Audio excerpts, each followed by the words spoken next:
The First World War began slowly. Nations were pulled into conflict over several days, dragged by alliances, obligations, and hesitation. Decisions passed through diplomats, generals, and monarchs before armies finally moved. The war lasted 4 years. 16 million people died. The Second World War moved faster. German expansion triggered violence across Europe in a matter of hours. Governments collapsed before they could fully respond. The war lasted 6 years.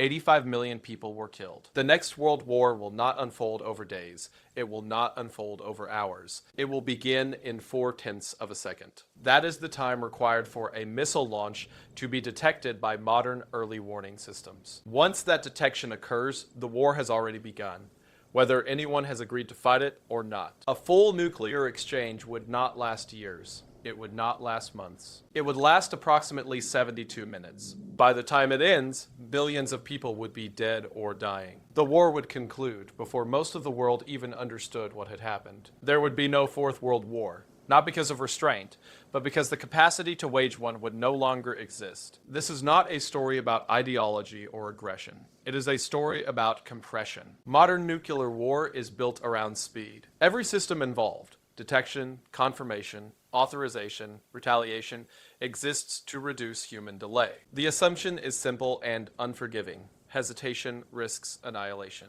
Once a launch is detected, there is no pause for certainty, only a narrowing window to act. From that moment forward, leaders are no longer deciding whether a war should happen. They are deciding whether their country will still exist after it does. That distinction defines nuclear conflict. It does not require hatred. It does not require conquest. It does not even require intent. It only requires that the systems designed during the Cold War operate exactly as they were built to operate. And once they do, stopping the sequence becomes almost impossible. The launch does not announce itself. There is no explosion visible to the world, no sirens, no warning to civilians. In a remote field in North Korea, an intercontinental ballistic missile ignites and begins to rise. 4/10 of a second later, the launch is detected. Infrared sensors aboard American early warning satellites register the heat bloom of the rocket plume. These satellites exist for one purpose only: to detect missile launches anywhere on Earth at any time.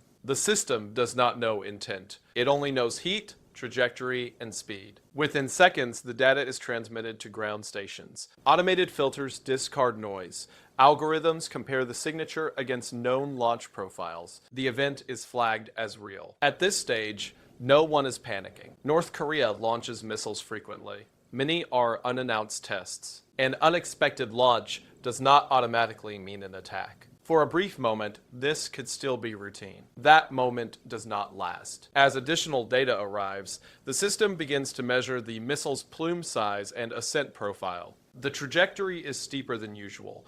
The burn pattern is longer. The direction is wrong. This missile is not headed into the Sea of Japan. It is not aimed at the Pacific. It is traveling east. At this point, the launch is no longer treated as ambiguous. The alert level escalates automatically. What began as a data point now becomes a potential existential threat. The countdown has begun. The warning propagates through the U.S. defense system in seconds.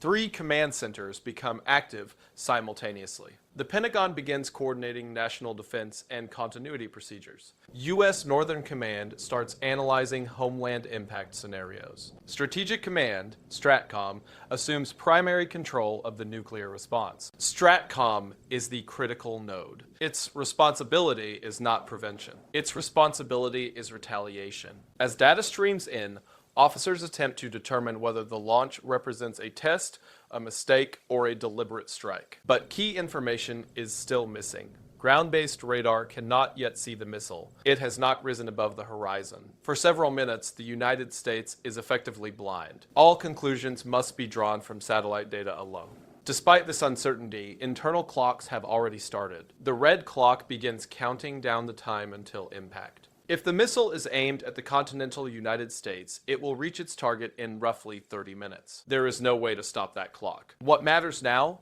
is whether another clock can be started in time. As the missile continues its ascent, satellite tracking becomes more precise. Within 30 seconds of launch, trajectory analysis removes any remaining doubt. The missile's path is consistent with a strike on the eastern United States. The likely target is Washington, D.C. This creates an immediate crisis. A single missile does not make strategic sense. A true first strike would involve hundreds of warheads launched simultaneously to overwhelm defenses.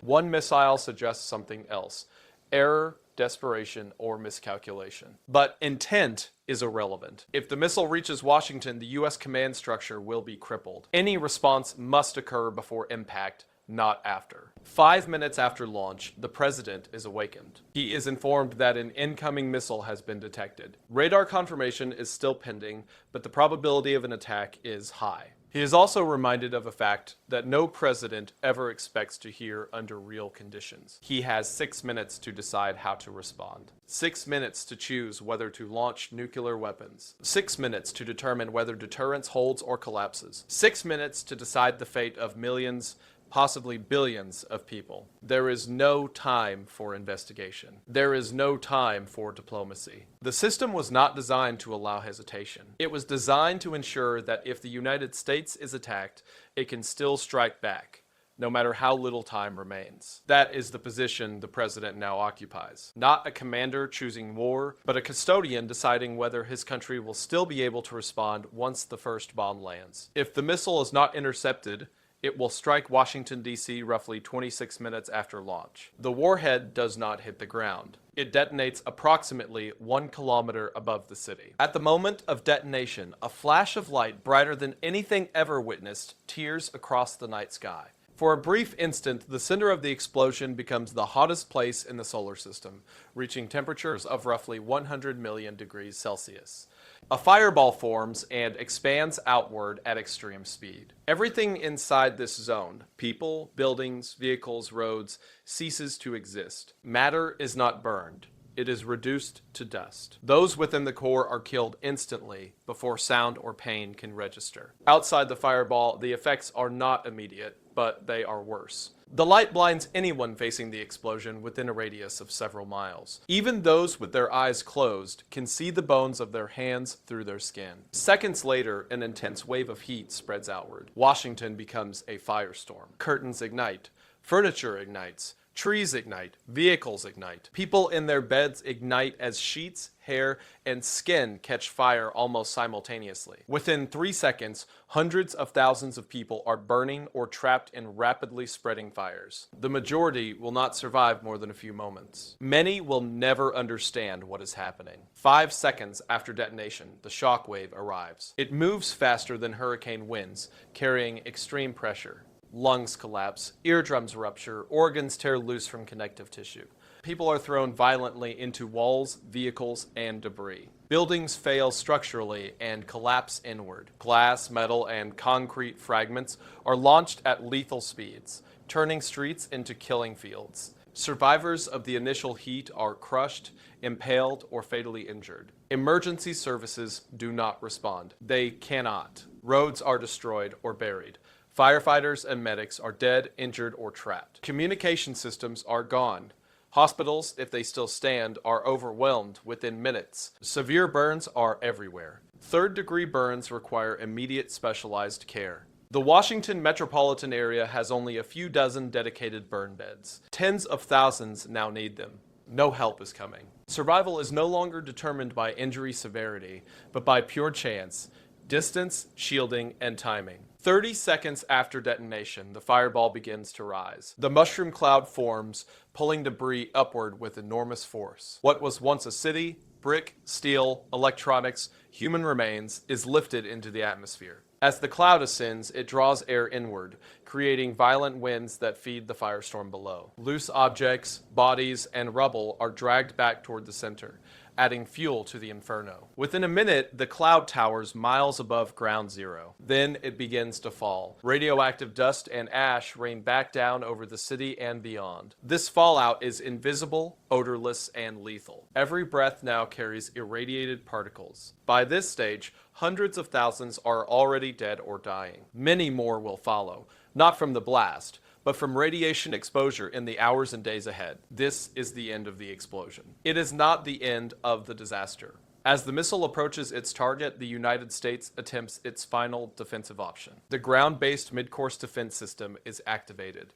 44 interceptor missiles exist for this purpose. Only 4 are positioned to engage the incoming warhead. These interceptors are not shields.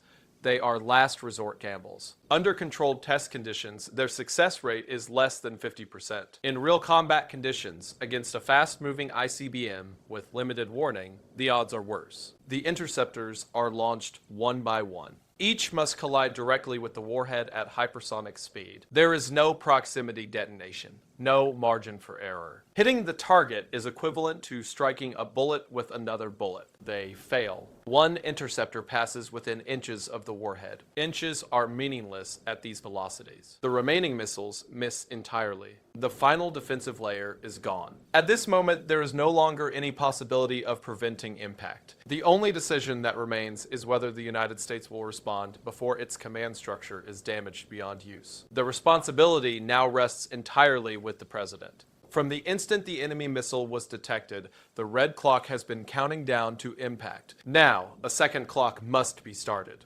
This is the blue clock, the countdown to American retaliation. The blue clock exists for one reason: to guarantee that a nuclear attack on the United States will always be answered, even if leadership is killed and cities are destroyed. Deterrence depends on certainty, not survival. To start the blue clock, the president is presented with the nuclear football. Inside is the black book, a set of pre-planned strike options developed over decades. The targets are already chosen. The weapons are already assigned. The timelines are already calculated. Possible targets include cities, military installations, industrial centers, and nuclear infrastructure. The weapons are drawn from the nuclear triad: land-based ICBMs in hardened silos, strategic bombers on airborne alert, nuclear-armed submarines at sea. All are on hair-trigger readiness. The president does not design a response. He selects from a menu. Advisors argue. Some urge caution, others demand immediate action. Communication attempts are made to Russia and China. Russia does not answer. China warns that retaliation risks regional fallout and escalation.